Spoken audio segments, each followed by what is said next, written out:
l'actualité gannaaw présidentielle bi ci biir la toile ak ki nga xam ni moom moo di madame Niang bismillah.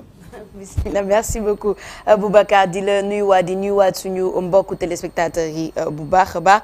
Alors l'actualité sur la toile bien entendu c'est la formation wala bokk la déclaration du nouveau gouvernement bi nga xamante ni il y a de cela moins de 2 heures le ko premier ministre Ousmane Sonko def c'était très attendu depuis mardi léegi génn na beaucoup de commentaires par rapport à ce nouveau gouvernement. Ce qu'il faut retenir, le premier tweet de Papa Alioune Sarr, composition du nouveau gouvernement, 25 ministres et 5 ministres d'État. Voilà.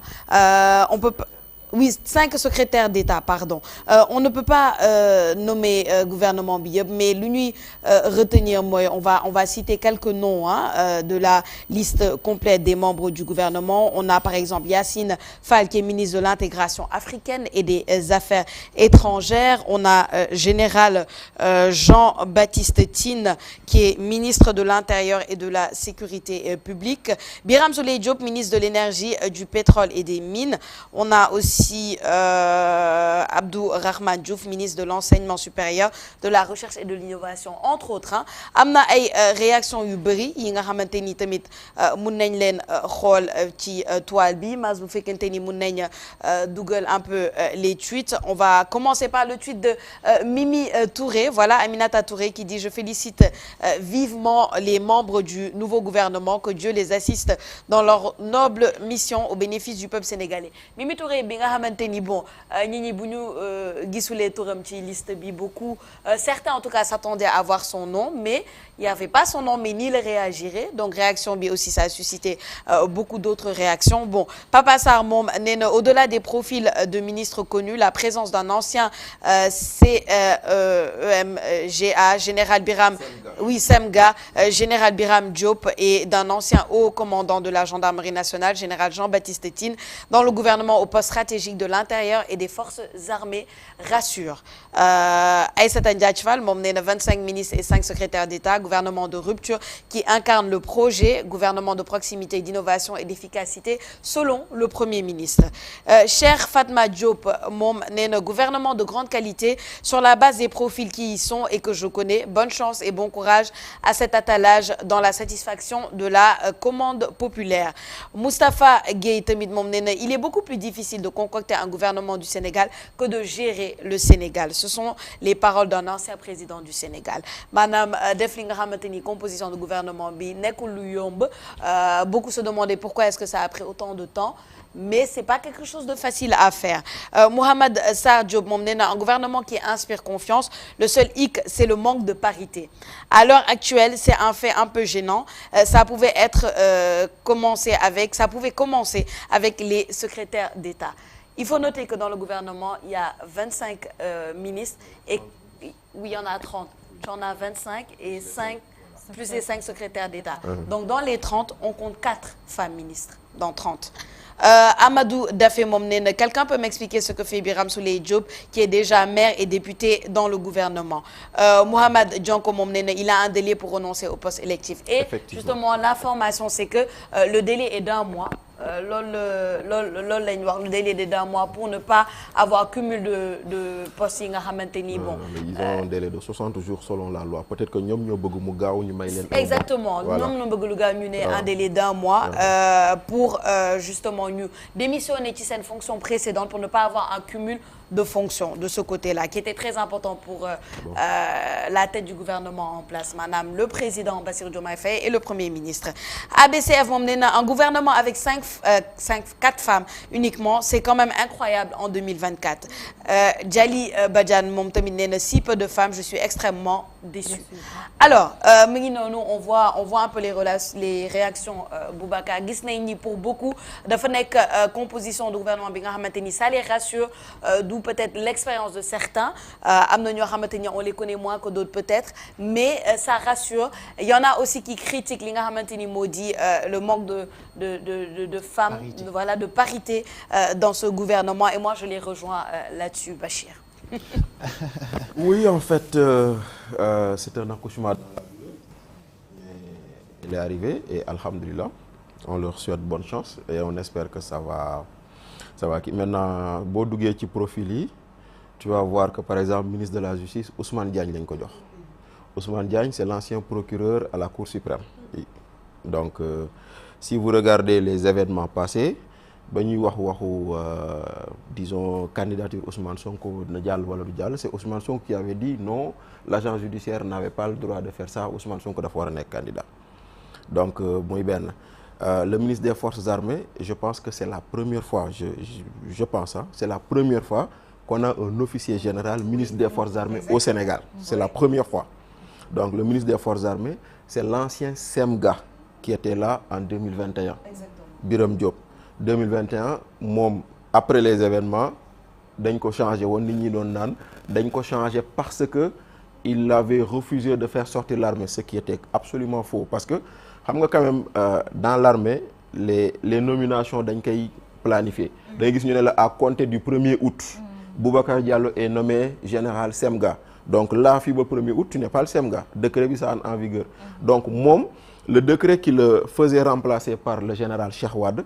décembre lañ ko jëloon mais diggante bi événement yi am na rek on a dit oui c'est parce que il n'a pas fait ça qu'on a fait alors qu'il devait partir à la retraite normalement donc et aussi c'est la 4e fois dans l'histoire de ce pays qu'on a un général ministre de l'Intérieur la première fois c'était avec Lamine Cissé jamonoy Ablaye Wade la deuxième fois c'était avec Mamadou Niang sous Ablaye Wade non Lamine Cissé sous Abdou Diouf Mamadou Niang sous Ablaye Wade Pathé Seck sous Macky Sall et cette fois-ci Jean-Baptiste Tine c'est la 4e fois qu'on a un officier au niveau du ministère de l'Intérieur ñaar ñi la armée lañ jógee ñaar ñi gendarmerie lañ jógee donc Jean-Baptiste Tine tamit on connaît un peu son histoire avec tous ces événements qui s'étaient passés ak yooyu noonu donc lui aussi il est ministre de l'Intérieur maintenant le ministre des Affaires le ministre de l'économie du plan et de la coopération c'est Abdourahmane Sarr mais Abdourahmane Sarr pour ñu ko xamul c'est le frère à Oulimata Sarr bu nekkoon ministre au même poste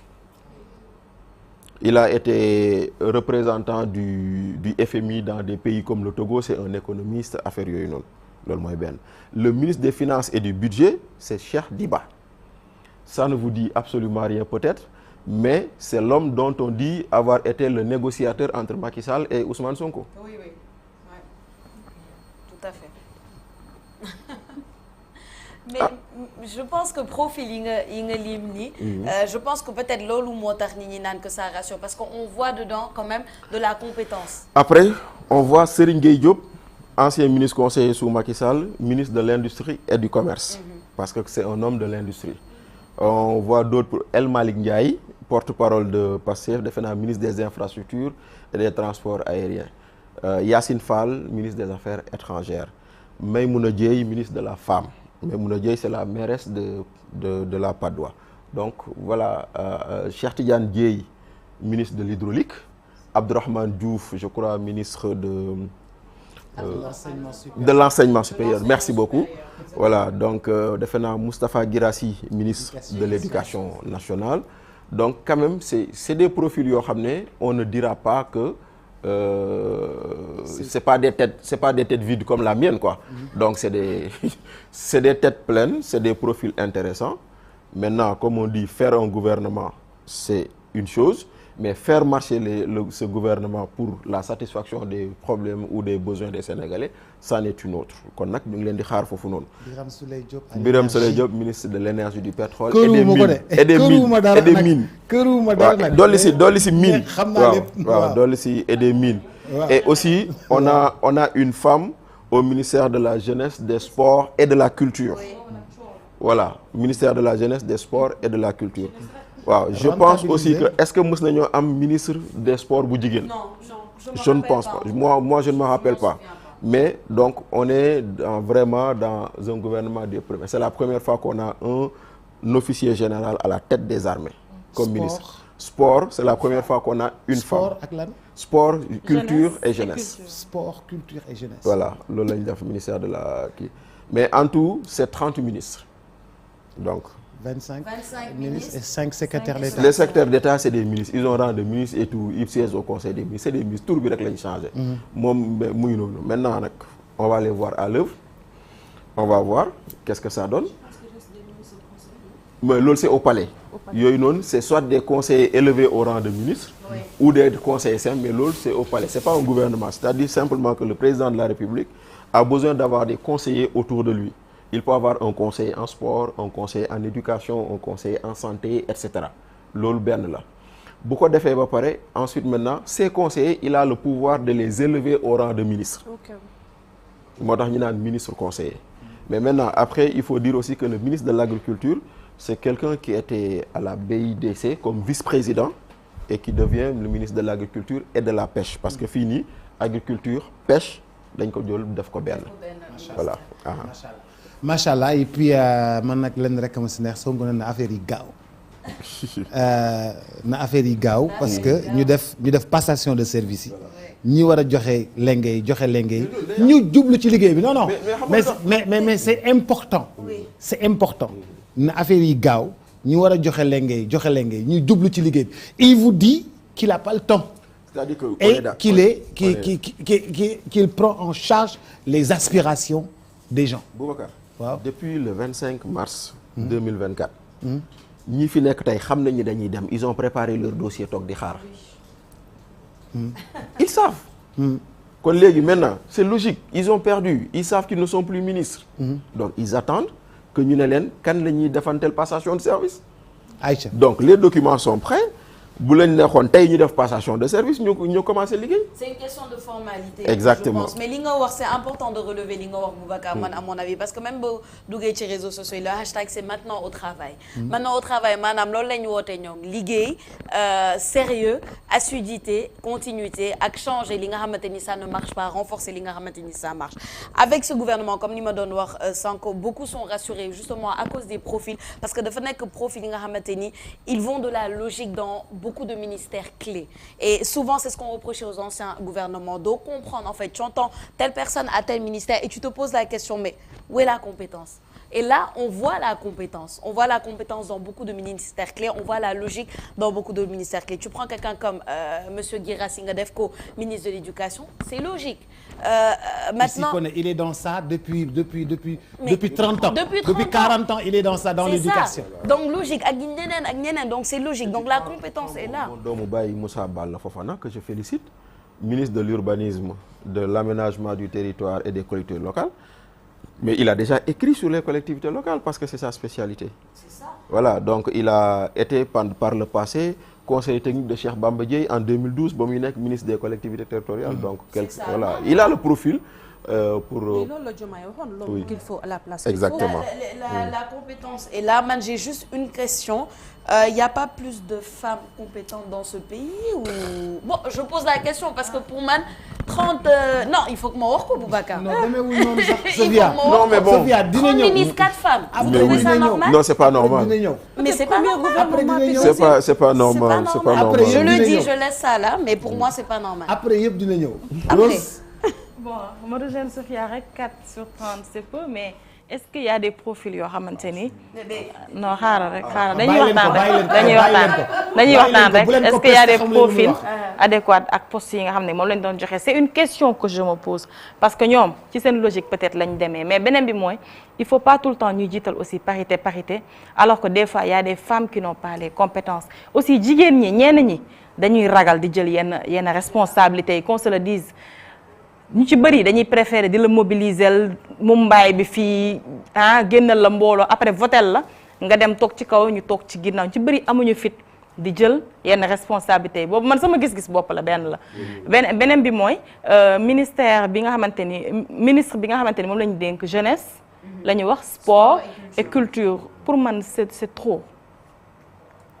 trop parce que tey sport culture mën nañ comprendre mais jeunesse rek problème la non je vous assure jeunesse te Boubacar li tax mu interpellé ma mooy man culture daf ma ñor parce que ñun ci culture la ñuy gën a yëngatu xam nañ culture problème yi ci nekk te culture gëdd bi ñu ko war a jox dëgg boobu ba tey joxuñu ko ministre bi fii mujjee moom la ñu gis ni que artiste bu toog gërëm ko parce que bu amee événement mu jàppale ko si bàyyi ko ci xel mais tey ñu jox la jeunesse jox la sport ak bagage am rek. Mais Rose, pendant très longtemps c'est Abdoulaye Wade qui a séparé sport et jeunesse mais ñun suñu ndaw ministre de la jeunesse et des sports lañ doon wax. waaw li tax mu séparé ko. bon moom est-ce que moo gisu ñëw woon rek ni parce dafa que il a diis? voulu C'était ministre de la jeunesse et des il a sports. voulu donner peut-être une place à la jeunesse et tout wala peut-être il voulait faire mais en tout état de cause fii ci jamonoy Senghor ba fin Abdou Diouf ministre de la jeunesse et des sports rek nga daan dégg. ak culture nga doon ànd non culture mënu. Ouais. culture dañ daan boole Mais oui, culture mais- ak tourisme. culture ak tourisme mais nag jeunesse ak sport ak culture ànd nañu boo waxee culture aada ak cosaan da nga ciy wax yee ndaw ñi yey ci ndaw ñi bu ànd ak ndaw ñi boo waxee sport ndaw ñi boo waxee culture ndaw ñi loolu yëpp war na mën a nekk. nañ war am na mën a njort bu nekk. rafet. bi li ñu tëj gaaw ah waaw ba pare l'espoir est permis donc yàlla bu yàlla tas yaakaar moi je dirais hop c'est parti. top c'est parti. Oui, mais bon, après, peut-être souligner benn affaire. Le général Tine à l'intérieur. Oui. Jean-Baptiste Tine. Ouais. Ministre de l'Intérieur. Ministre de l'Intérieur. Et c'est le ministère de l'Intérieur qui s'occupe du culte religieux dans ce pays. Nous sommes un pays à 95% de musulmans et on a un chrétien de confession. Imagine Gamou jot général Tine dem wala imagine Magal Touba jot général Tine dem. mais si ñu mais si mais Mais bon. un président chrétien, c'est pas un problème. mais Senghor da daan ñëw. Oui, mais bon, mais oui. C'est pas un problème. mais c'est pas un problème. Non, j'ai pas dit que c'est un problème. Ah. Je dis simplement que bon, Ça a souligné. voilà, c'est à souligner. Ok. Voilà. Moi, je veux juste Oui, réagir Sophia. très rapidement, Boubacar, par rapport à Ali Rosoir, parce que je pense que c'est important. Am na loo xamante ni wax nga ko te je suis d'accord. Jiitaluma le fait d'être une femme, et j'en parlais tout à l'heure, rek jiitaluma le fait d'être une femme. Pour moi, être compétente est plus importante qu'être une femme, à 200%. Bu fekkente ni tu n'as pas la compétence, c'est pas parce que tu es une femme que dina ànd ne oui dañ la war a fal. Par contre, est-ce que ça veut dire qu'il n'y a pas de femmes compétentes dans ce pays? Il y en a énormément. Donc, man, je pense qu'il y aurait pu y avoir plus que 4 femmes dans ce gouvernement. Nous compétentes, donc juste parce que ce sont des femmes, mais parce qu'elles sont compétentes. Il y en a plein. On ne peut pas me dire qu'il n'y en a pas. Ça, c'est une chose. Maintenant, je suis d'accord avec toi sur le fait que peut-être certaines responsabilités. Je trouve ça juste dommage parce que pour man, en 2024, on avait dépassé ça. On doit dépasser ça. Lan mooy jigéen dañoo ragal jël tel poste de ministre ou pas. Je veux dire ba kañ en fait ba kañ. Je pense que c'est important à souligner. T'inquiète Sophia, ça va aller. Ça va venir. Et puis dina am ay après plus tard ay réaménagement du gouvernement pour jigéen ñi dugg inchallah bu leen jaaxle. Ça va aller. Le temps d'applaudir tout ça et puis que le nouveau gouvernement et puis ñëpp commencé liggéey ñun ñëpp nag ci gouvernement bi lañ bokk ñun ñëpp nañ dem liggéey ñëpp ci gouvernement bi lañ bokk gouvernement bi ñun ñëpp ci lañ bokk yow ci nga bokk kii ci la bokk ki ci mbedd mi ci la bokk na ñëpp liggéey réew mi liggéey yoo koy doxal man loolu daal laa xam réew mi liggéey yoo koy doxal un point c'est tout ñu jàll ci bi ci topp